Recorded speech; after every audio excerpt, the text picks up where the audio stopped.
Hello, I'm Sebastian. Welcome to Nine Archery's podcast. Today, I will summarize and review the book. The Opposite of Spoiled by Lieber is a practical guide for parents who want to raise children with a healthy relationship to money, work, and privilege.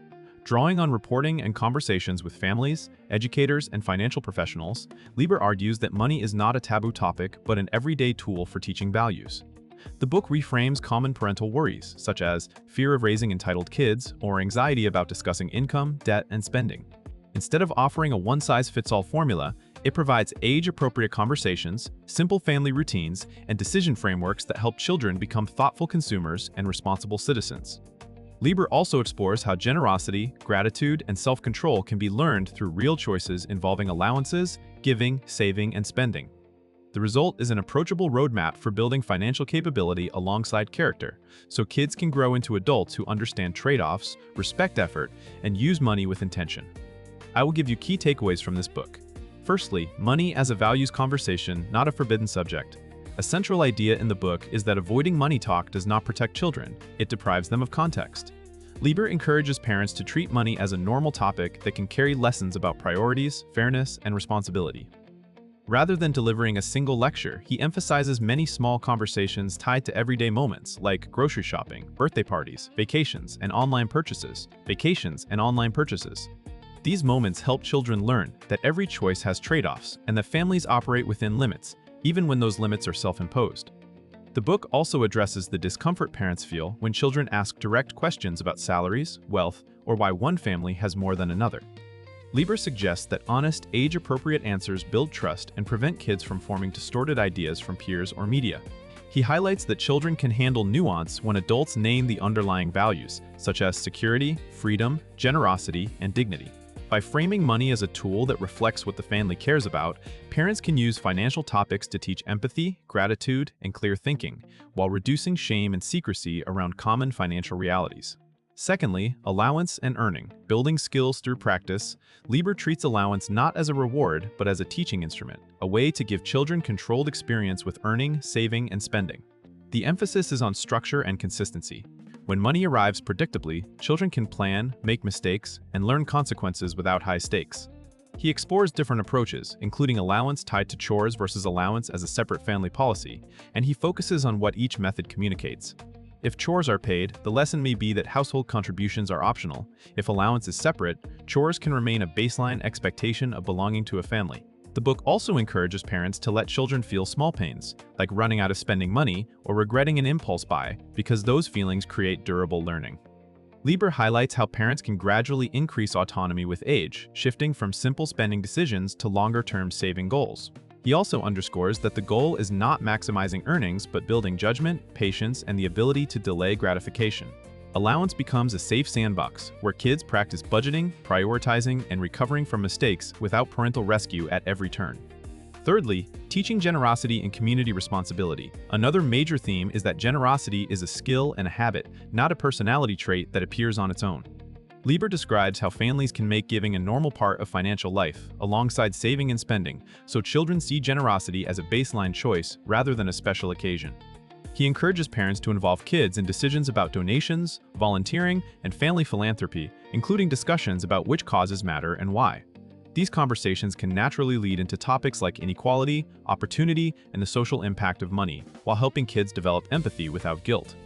The book also addresses the risk of performative giving or forced gratitude, suggesting that children learn best when they have some agency and can see tangible outcomes. Even small sums can matter if kids choose intentionally and follow through. Lieber highlights that generosity can include time, attention, and skills, not only cash, which broadens the idea of contribution for children who have limited funds.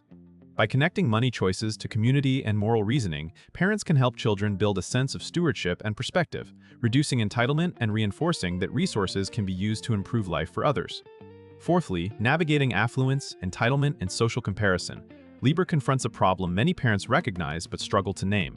Children are constantly measuring themselves against peers, and those comparisons often revolve around stuff. The book examines how convenience purchases, upgrades, and the pressure to keep up can quietly teach kids that consumption is identity. Lieber encourages parents to make their choices legible, explaining why the family spends on some things and not others. He also explores how parents can set boundaries around expensive trends, technology, and branded status items while maintaining empathy for the social dynamics kids face. A key point is that saying no is more effective when it is paired with clear reasoning and consistent household norms, not shaming. The book also suggests ways to expose children to a range of experiences and communities so they understand that their environment is not the only reality. For families with significant means, Lieber discusses the importance of acknowledging privilege directly and pairing it with expectations about effort, gratitude, and contribution. The goal is to help kids develop internal standards for success and happiness, so their self-worth is not driven by acquisition or external validation. Lastly, preparing teens for real financial life decisions. As children grow, Lieber shifts the focus from simple spending lessons to complex adult-like decisions. The book encourages parents to bring teenagers into family discussions about budgeting, major purchases, and long-term planning in ways that respect maturity without overwhelming them. Topics may include banking basics, credit and debt, part-time work, and the real cost of driving, phones, and lifestyle choices. Lieber also highlights the importance of talking about college costs and financial aid early, because vague promises can lead to unrealistic expectations and poor decisions later. He emphasizes that teenagers benefit from understanding the difference between needs and wants, and from learning to evaluate trade-offs over time, such as paying more now to avoid debt later. The book also addresses the emotional side of money for teens, including status anxiety, impulsivity, and the desire for independence.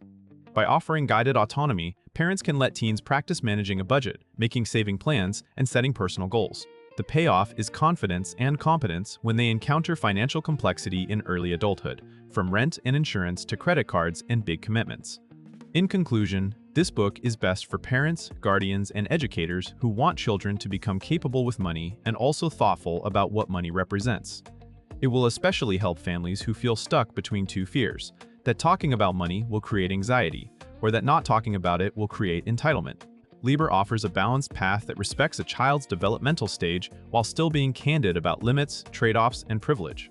The benefit to a reader's life is practical and relational. You gain repeatable routines for allowance, saving, and spending, plus language for discussing awkward topics like income differences, consumer pressure, and charitable giving. Those conversations can reduce household conflict, lower financial secrecy, and build trust because kids understand the why behind decisions. Compared with many personal finance books that focus mainly on tactics, this one stands out by linking financial literacy to character formation. It treats generosity, gratitude, and self-control as learnable skills that can be practiced through real financial choices. That blend of values and usable guidance makes it worth buying for anyone raising kids who will soon face a world of constant marketing, easy credit, and persistent social comparison. If you would like to support Ron Lieber, you can buy the book through the Amazon link I've provided in the podcast description. After reading the book, please let me know what you think and share your thoughts. See you around.